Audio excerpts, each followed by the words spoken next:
Aujourd'hui, j'aimerais te parler d'un sujet qui est essentiel. Pourquoi on n'arrive pas à changer même quand on a profondément envie de ce changement? Et surtout, comment sortir enfin de cette boucle qui t'épuise, te frustre et te maintient dans une vie qui ne te ressemble absolument pas? Ce n'est pas c'est pas un manque de courage, désolé pour le bruit, c'est pas un manque de courage, c'est pas un manque de motivation, c'est même pas un manque de, c'est même pas une question de volonté, parce que j'ai été en fait dans cette situation-là. Il se passe quelque chose de beaucoup plus profond. Là, on va parler du mythe du bon moment. On se dit toutes, et je parle de femmes parce que voilà, moi je suis une femme, j'accompagne des femmes, mais en fait on est tous comme ça. Donc on se dit tous, je le ferai quand je serai prête. Je vais je vais attendre que ça se calme, je vais attendre un meilleur moment, je vais attendre euh, quand j'aurai moins peur, j'irai. Enfin, il y a tout plein d'excuses, mais ce moment, en fait, il arrive jamais, parce qu'il n'existe pas. Le bon moment est une construction du mental pour te maintenir dans un espace connu. En fait, c'est une illusion, c'est comme la peur. On s'en rend pas compte, mais c'est une illusion. Ça fait partie des filtres, des interprétations que nous faisons des événements, des situations. Donc c'est un mécanisme de survie, pas, pas forcément une faiblesse. Donc le vrai mécanisme du blocage, en fait, si tu n'avances pas, ce n'est pas parce que tu ne veux pas, c'est parce que ton système interne préfère ce qu'il connaît. Je pense que tu as déjà entendu la peur de l'inconnu. Ben, en fait, on réagit tous d'une manière ou d'une autre à ce qu'on ne connaît pas. Et même si ce que tu connais te fait souffrir, eh bien, ton système interne, il préfère continuer de rester dans cette zone de confort inconfortable. Le mental adore la répétition. Il adore le déjà vu, il adore ce qui ne bouge pas, ce qui est immuable. Pourquoi? Ben, parce que l'inconnu active la peur et on est toujours dans ce schéma-là de plaisir et de souffrance. Donc, en fait, on va avoir tendance à aller vers ce qui nous fait plaisir, vers ce qui nous fait du bien et repousser ce qui nous fait du mal. Donc la peur, ben, ça réveille quelque chose de vraiment désagréable. Et donc la peur, c'est un signal d'alerte. Alors, le mental va trouver des excuses logiques. Je n'ai pas le temps, il y a des choses imprévues qui arrivent, je dois régler ça avant, je ne suis pas encore prête, je dois m'organiser, je dois en parler à mon mari ou à ma compagne, je dois voir avec ma banque, enfin voilà, c'est tout plein d'excuses, mais derrière ces phrases, il y a un seul mécanisme. Éviter ce qui demande de te transformer parce que tu ne sais pas ce que tu vas retrouver. Et là, on rentre dans ce qu'on appelle le conflit intérieur. Vouloir changer, mais rester dans l'ancien. Tu veux avancer, tu veux aller mieux, tu veux retrouver la santé, tu veux réaliser certaines choses que tu ne peux pas faire à cause de la maladie, puisque moi je parle souvent de la maladie. Tu veux t'alléger, te retrouver, retrouver une santé optimale, mais il y a une autre part de toi qui retient, qui bloque, qui résiste. Ce n'est pas une opposition en fait, c'est vraiment un conflit interne.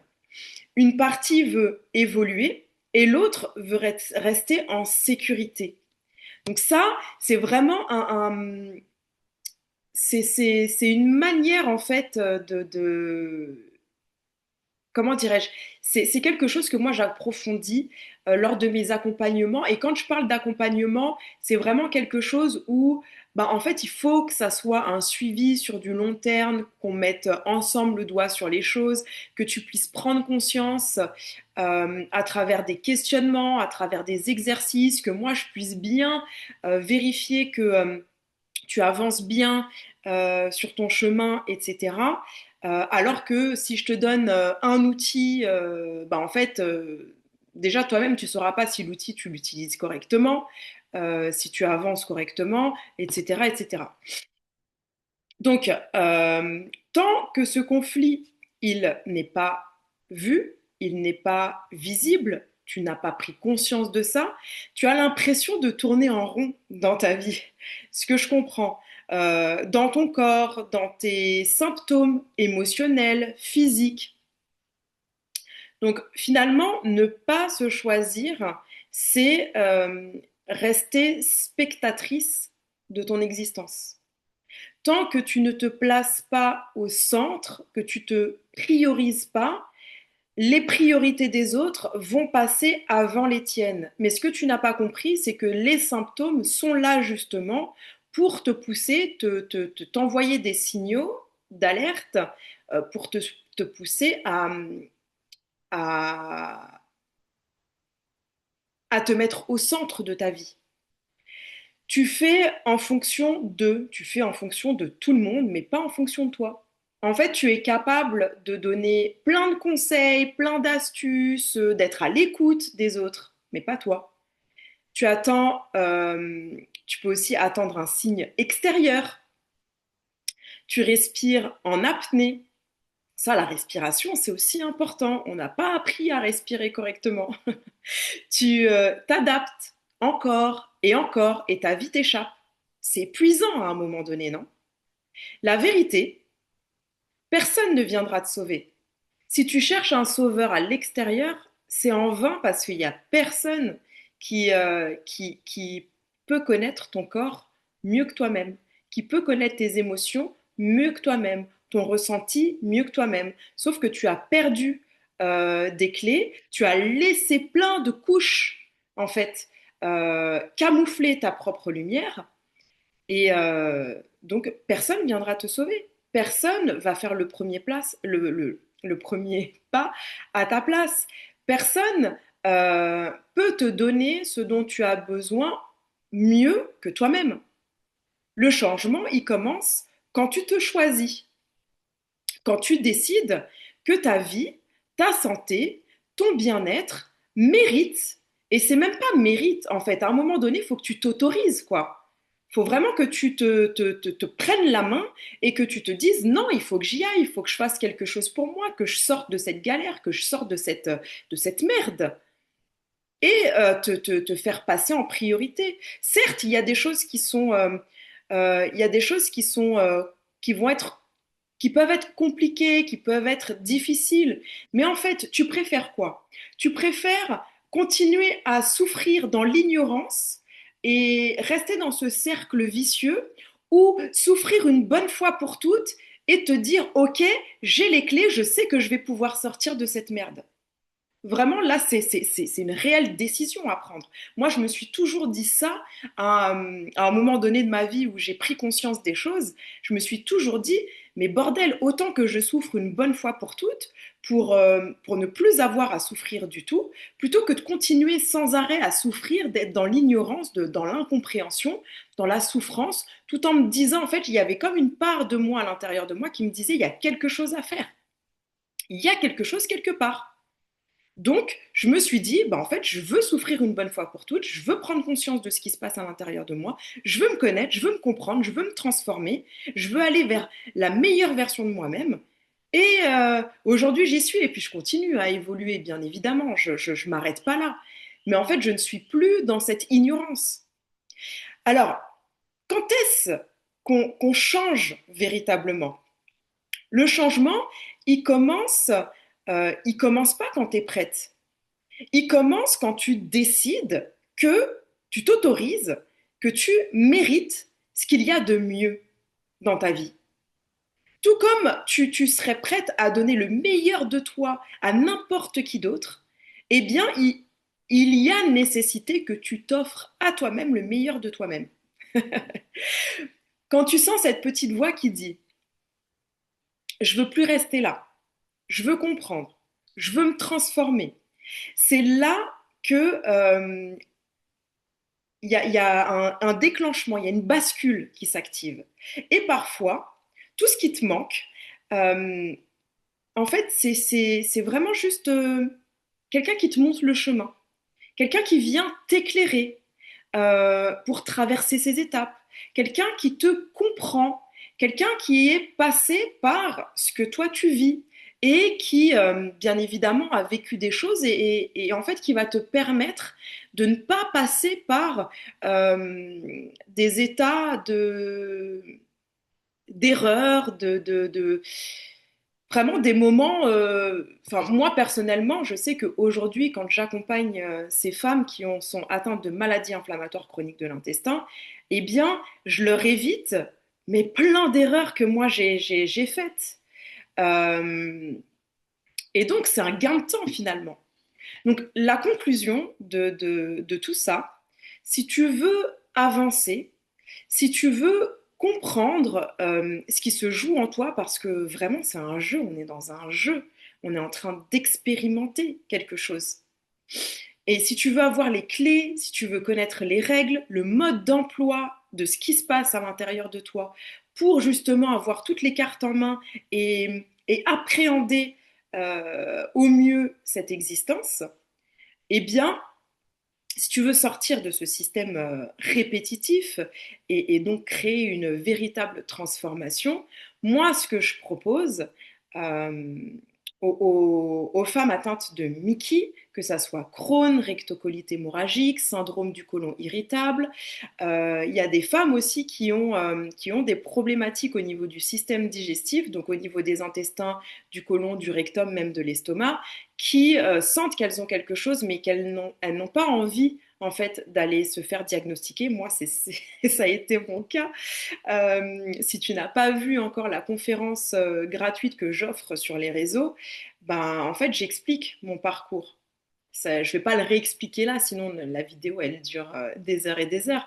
Mais je t'invite vraiment à aller voir, ça va te permettre de comprendre d'où je viens aussi, d'où je viens, pourquoi j'en suis arrivée là aujourd'hui.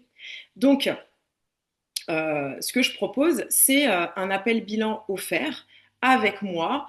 On verra où tu en es, quelle est ta situation exactement, ce qui bloque véritablement et si tu corresponds au type de personne que j'adore accompagner.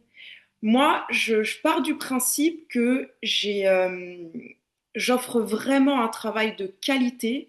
Donc, je veux que ma relation avec la personne avec qui je travaille, avec qui que j'éclaire vers cette transformation, il faut vraiment qu'il y ait un feeling.